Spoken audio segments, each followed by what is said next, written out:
అదరగొట్టే కారం రంగు రుచి ఆచి కారం పొడి. చలి చంపేస్తోంది.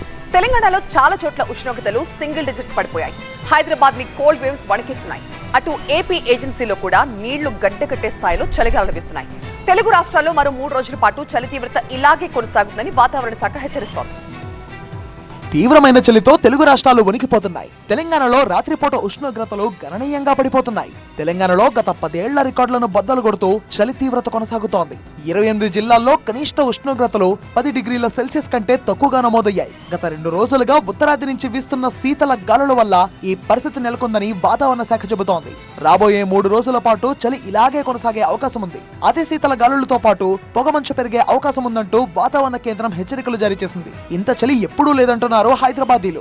స్వెటర్లు, మంకీ క్యాప్లు ధరించక తప్పడం లేదంటున్నారు. గత 3 రోజులుగా చలి బాగా ఎక్కువైందని చెప్తున్నారు. 3 రోజుల నుంచి చలి ఎక్కువ అయింది.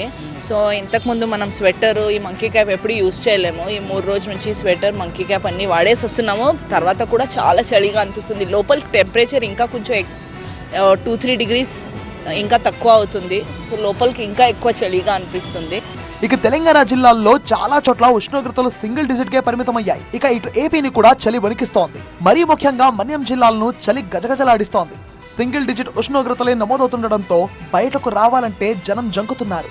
పాడేరు, అరకులో 4 డిగ్రీల టెంపరేచర్ నమోదవడంతో వాటర్ గడ్డకడుతోంది. వ్యవసాయ భూముల్లోని నీరు కూడా గడ్డకట్టడంతో రైతులెవ్వరూ ఉదయాన్నే పొలాల వైపు వెళ్లట్లేదు.